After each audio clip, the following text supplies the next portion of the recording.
Guys, welcome back to Biowing. My name is Ritika और आज के इस वीडियो में हम बात कर रहे हैं UGC net crash course 2021 part 2 के बारे में। पार्ट 1 हम ऑलरेडी डिस्कस कर चुके हैं, ये हमारा पार्ट 2 है। अगर आपने पार्ट 1 नहीं देखा है तो मैं लिंक आपको डिस्क्रिप्शन बॉक्स में दे दूँगी, आप पार्ट 1 वहाँ से देख सकते हैं। आज का जो हमारा टॉपिक है वो है क्या है, इन्वायरमेंटल कन्वेंशंस एंड एग्रीमेंट्स।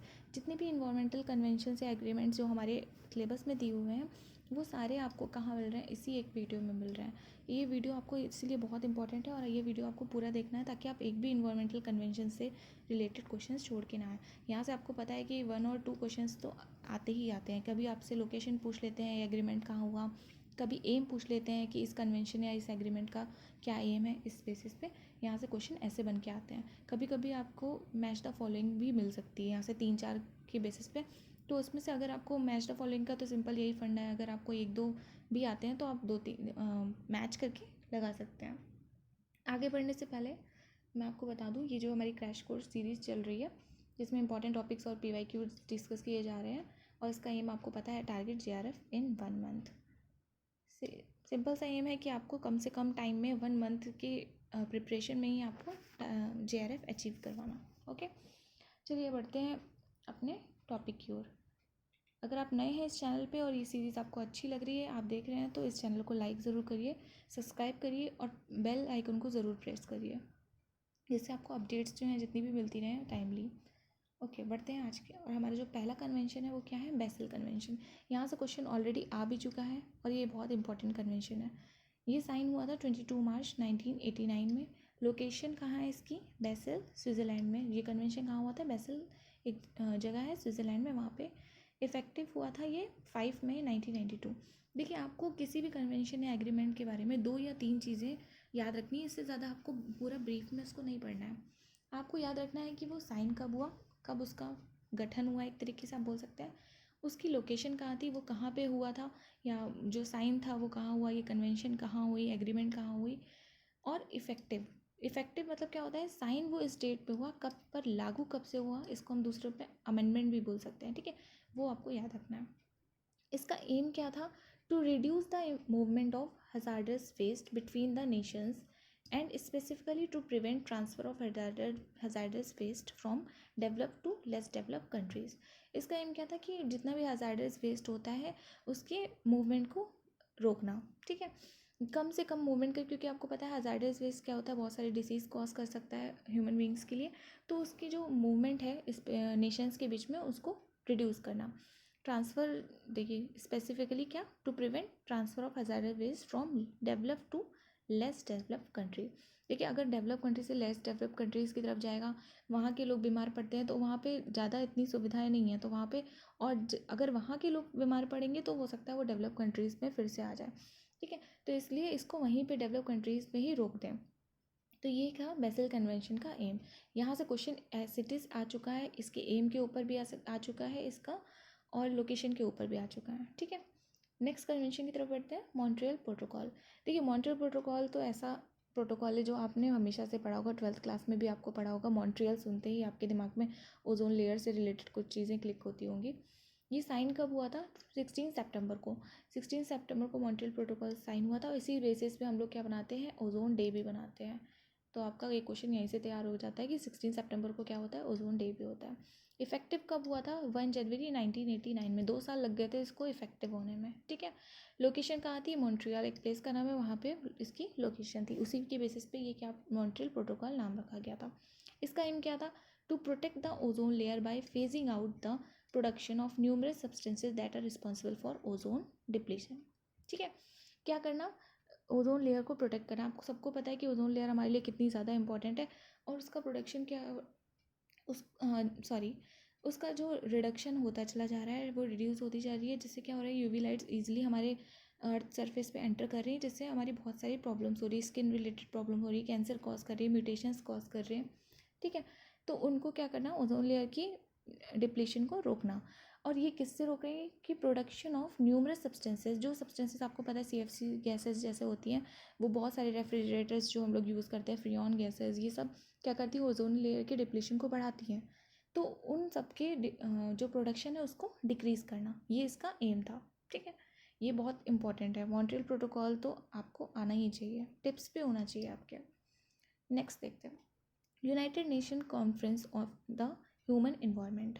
ठीक है, ये आपका थर्ड है।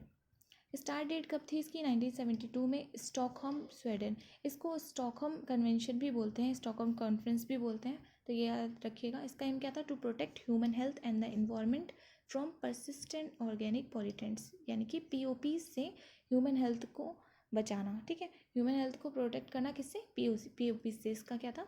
एम था। तो इसका एम आपके लिए इम्पोर्टेंट है। ठीक है, नेक्स्ट पढ़ते हैं, रामसर कन्वेंशन। ये एक फर्दर इम्पॉर्टेंट है। देखिए, जितने भी मैं यहाँ पे आपको कन्वेंशंस या ये एग्रीमेंट्स बता रही हूँ, ये आपके पूरे सिलेबस में है, सारे सिलेबस में मिलेंगे। इनको आपको बस देखिए कितना थोड़ा थोड़ा ही याद करना है, और आपकी 9th यूनिट भी कवर हो जाती है इससे। 9th यूनिट का एक बहुत इंपॉर्टेंट टॉपिक इस वीडियो में कवर कर रहे हैं। ठीक है, रामसर कन्वेंशन में क्या था? इससे भी ऑलरेडी क्वेश्चन आ चुका है। ये इफेक्टिव कब हुआ था? 21 दिसंबर 1975 में। कहाँ हुआ था? ये रामसर प्लेस है वहाँ पे, ईरान में, वहाँ पे हुआ था इसका लोकेशन। और इसका एम क्या था? To halt the world wide loss of wetlands and to conserve through wise use and management those that remain. क्या करना? वर्ल्ड वाइड लॉस, जो हमारे वेटलैंड्स एरिया है जहाँ पे हमको बहुत डाइवर्सिटी मिलती है स्पीसीज़ की, उन एरियाज़ का बहुत वर्ल्ड वाइड लॉस हो रहा है, उसको क्या करना? हॉल्ट करना, यानी कि स्टॉप करना, और जो कुछ भी बचे हैं उनको कंजर्व करना। ठीक है, ये इसका क्या था? एम था। ये कहाँ हुआ था? ये बहुत पूछा जाता है, ईरान में हुआ था। ठीक है, नेक्स्ट पढ़ते हैं, अर्थ समिट।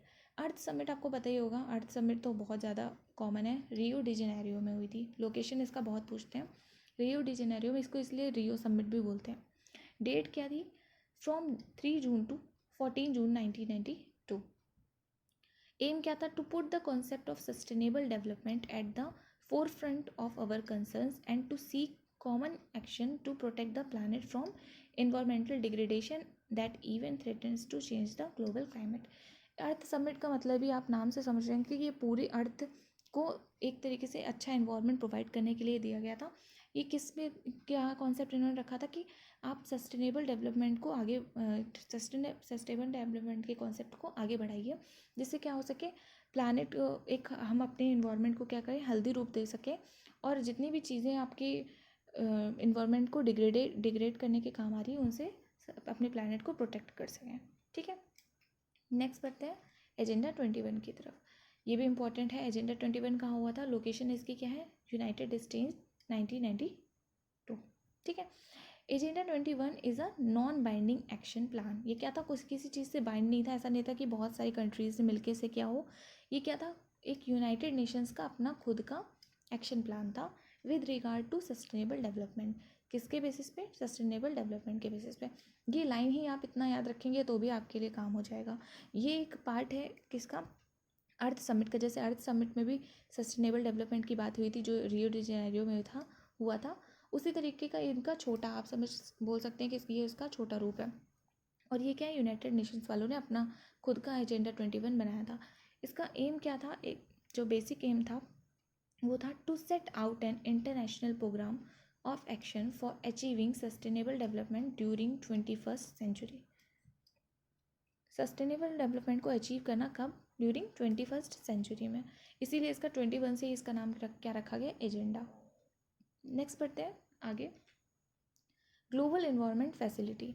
ये भी बहुत इंपॉर्टेंट है, ग्लोबल इन्वायरमेंट फैसिलिटी। ये बहुत नया टॉपिक है, इससे क्वेश्चंस शायद अभी नहीं आए हुए हैं, लेकिन ये आ सकते हैं। ठीक है, 28 अक्टूबर 1991 में इसका इफेक्टिव हुआ था।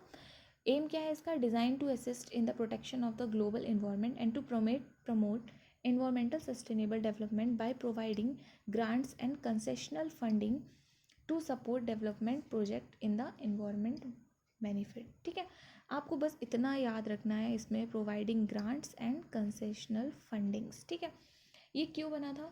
ये एक तरीके की आप कह सकते हैं एक कम्युनिटी थी, ग्लोबल इन्वायरमेंट फैसिलिटी। ठीक है, ये डिज़ाइन क्यों की गई थी कि प्रोटेक्शन तो आपको पता ही, सारी जितनी भी चीज़ें इन्वायरमेंटल लॉ हैं तो इन्वायरमेंट के प्रोटेक्शन के लिए तो यूज़ हुए थे, सारे इन्वायरमेंट की प्रोटेक्शन के लिए और प्रमोट करने के लिए, इन्वायरमेंटल सस्टेनेबल डेवलपमेंट को प्रमोट करने के लिए जो भी ग्रांट्स चाहिए थे, जो भी फंडिंग चाहिए थी, वो ये प्रोवाइड करती थी। जितने भी प्रोजेक्ट्स, जैसे कि आप कोई साइंटिस्ट ऐसा कोई ऐसा प्रोजेक्ट लेके गया जिससे इन्वायरमेंट को बेनिफिट हो रहा है, हेल्दी हो रहा है इन्वायरमेंट, उस तो उसको ये क्या करती थी, एनालाइज करने के बाद पूरे प्रोजेक्ट को अपनी फंडिंग प्रोवाइड करती थी, मतलब फाइनेंशियली स्ट्रॉन्ग करती थी। ठीक है, ये इसका एम था। नेक्स्ट आते हैं United Nations framework convention on climate change. ठीक है, ये कब साइन हुआ था, ये साइन हुआ था आपका 4 से 14 जून 1992, 20 जून से 19 जून 1993। ठीक है, कहाँ हुआ था, लोकेशन इसकी थी रियो डी जेनेरियो, फिर से ब्राज़ील में, न्यूयॉर्क में और यूनाइटेड स्टेट, 3 जगह ये कन्वेंशन हुआ था। ठीक है, इफेक्टिव कब हुआ, 1994 21 मार्च। ठीक है, इसका एम क्या था, to achieve the stabilisation of green house gas concentrations in the atmosphere at a level that would prevent dangerous interference with the climate system। क्या करना, एक स्टेबलाइजेशन बनाना ग्रीन हाउस गैसेस का एटमॉस्फेयर पे, कि वो ऐसा ना हो कि ग्रीन हाउस गैसेस जब बढ़ जाए, आपको पता है ये ग्रीन हाउस गैसेस बढ़ने का से क्या होता है, आपकी ग्लोबल वार्मिंग होती है। लेकिन ऐसा नहीं है कि हमेशा green house gases harmful effect ही दिखाती हैं, ग्रीन हाउस गैसेस हमारे लिए इंपॉर्टेंट भी हैं। तो उनको एक बैलेंस पे बनाना इसका एम था, कि इस एक स्टेबलाइजेशन बनाना कि ग्रीन हाउस गैसेस का जो अमाउंट है वो इतना भी कंसंट्रेशन ना बढ़ जाए कि आपका ग्लोबल वार्मिंग कॉज हो, और इतना कम भी ना हो जाए कि हमें उसकी ज़रूरत कम हो जाए, कम पड़ने लगी। ठीक है, तो ये इसका एम था। कहाँ कहाँ हुआ था, ये ब्राज़ील में हुआ था, न्यूयॉर्क में हुआ था, यूनाइटेड स्टेट में हुआ था। इसका एम आपके लिए फर्दर बहुत इंपॉर्टेंट है, क्योंकि ये कुछ यूनिक इन्होंने एम बताया है ग्रीन हाउस गैसेस से रिलेटेड। नेक्स्ट आते हैं क्योटो प्रोटोकॉल। ये भी जैसे आता है, जैसे मैंने आपको मॉन्ट्रियल प्रोटोकॉल बताया था, उसी तरीके से आप क्योटो प्रोटोकॉल भी याद रख सकते हैं। वो मॉन्ट्रियल प्रोटोकॉल क्यों था, ओजोन डिप्लेशन लेयर के लिए। ठीक है, क्योटो प्रोटोकॉल किस लिए है, ग्रीन हाउस गैसेस के लिए। ठीक है, ये भी आपने 12th में पढ़ा होगा। साइन कब हुआ था, 11 दिसंबर 1997 में। प्लेस क्या थी, क्योटो जापान। क्योटो के नाम पे ही क्या रखा गया, क्योटो प्रोटोकॉल। इसका एम क्या था, to reduce green house gases emission based on the scientific consensus that global warming is occurring and that human made CO2 emissions are driving it. ठीक है, जो मैंने अभी आपको बताया कि ग्रीन हाउस गैसेस को रिड्यूस करना, क्योंकि क्या हो रहा था, साइंटिस्ट ने ये पाया कि ग्लोबल वार्मिंग क्या हो रही है, कि ग्रीन हाउस गैसेस के बढ़ने से ग्लोबल वार्मिंग कॉज हो रही है। और ये ग्रीन हाउस गैसेस का एमिशन कर कौन रहा है, वो कौन कर रहा है, ह्यूमन मेड। ठीक है, जितने भी चीज़ें हम यूज़ करते हैं, हमारी जो फॉसिल फ्यूल्स हो गए, बर्निंग ऑफ फॉसिल फ्यूल हो गए, जो हम अपना पेट्रोल ऑटोमोबाइल में यूज़ करते हैं, वो सब क्या करते हैं, CO2 का एमिशन बहुत हाई लेवल पे करते हैं, जो कि क्या कर रहा है, ग्रीन हाउस गैसेस को बढ़ाता है। क्योंकि आपको पता है कि CO2 क्या है, एक मेजर ग्रीन हाउस गैसेस है। ठीक है, तो इसका अमाउंट बढ़ने से क्या होता है, ग्लोबल वार्मिंग भी कॉज होती है। इसलिए क्या करना, इसका एम क्या था, रिड्यूस करना ग्रीन हाउस गैसेस को। नेक्स्ट बढ़ते हैं, United Nations conference on sustainable development Rio+20। इसको क्या बोलते हैं, Rio+20 भी बोलते हैं, और United Nation conference on sustainable development बोलते हैं। इसका लोकेशन भी आपको रियो से ही पता चल गया कि रियो डी जेनेरियो यानी ब्राज़ील में था। State of Rio de Janeiro, same चीज़ लिखी है।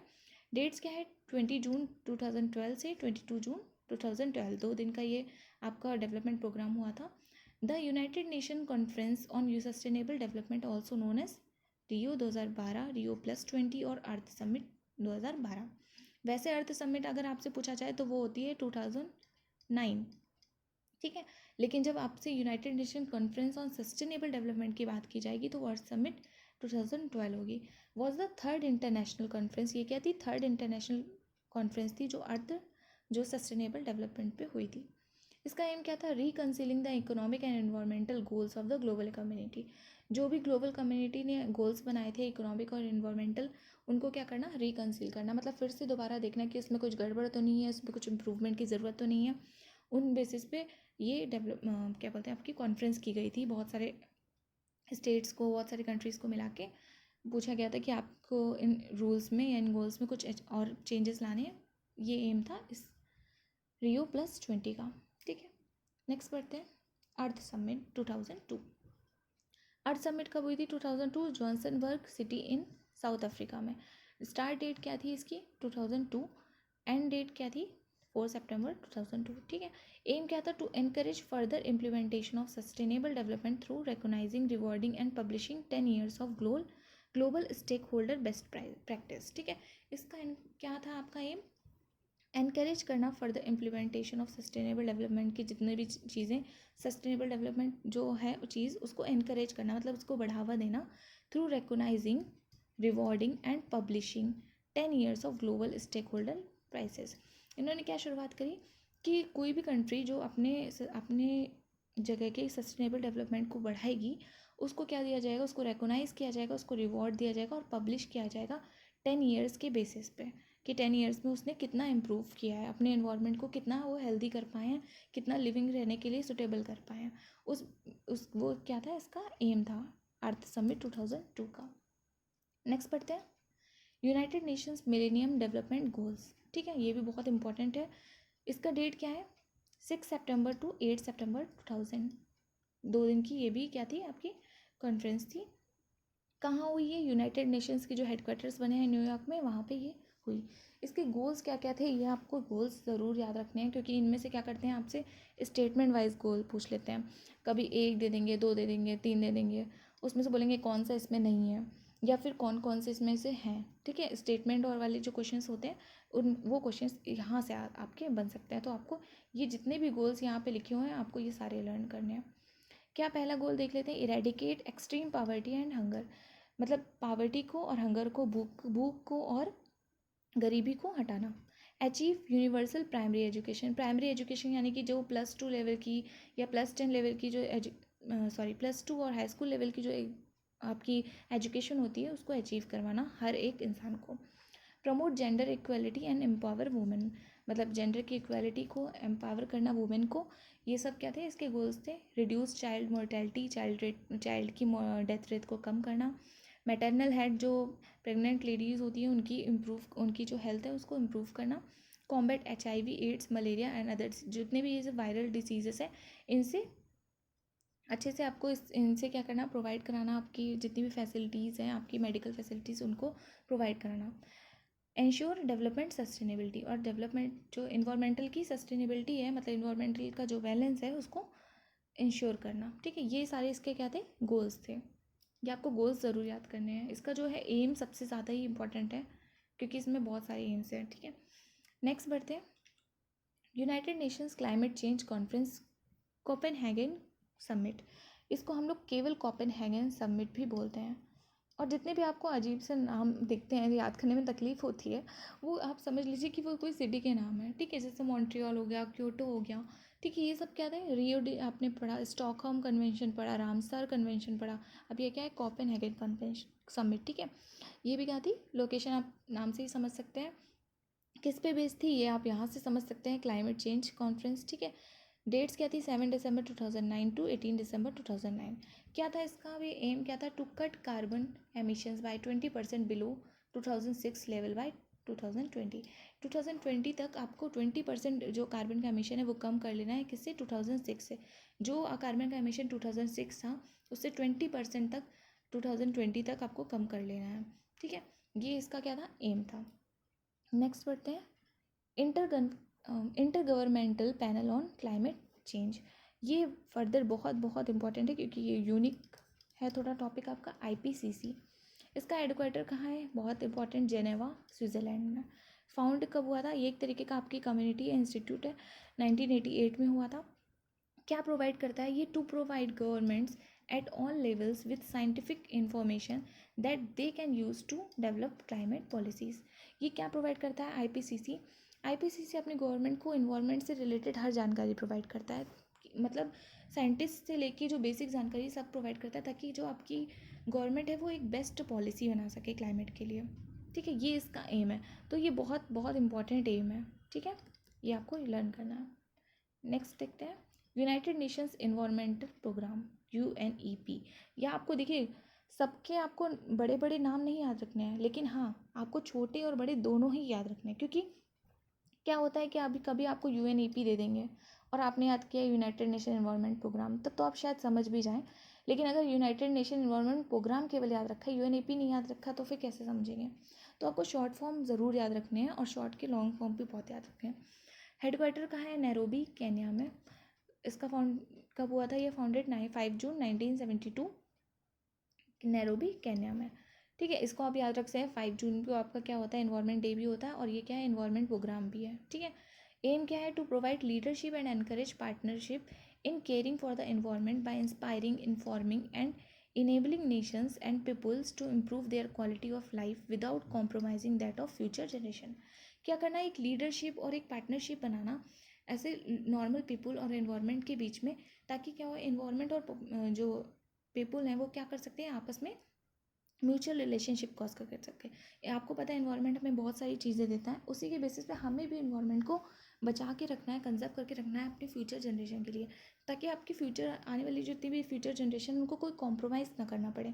अगर सारी चीज़ें हम यूज़ कर लेंगे, जितने भी रिसोर्सेज हैं हम ख़त्म कर देंगे, तो फ्यूचर जनरेशन के पास कॉम्प्रोमाइज़ के अलावा कोई ऑप्शन नहीं बचेगा।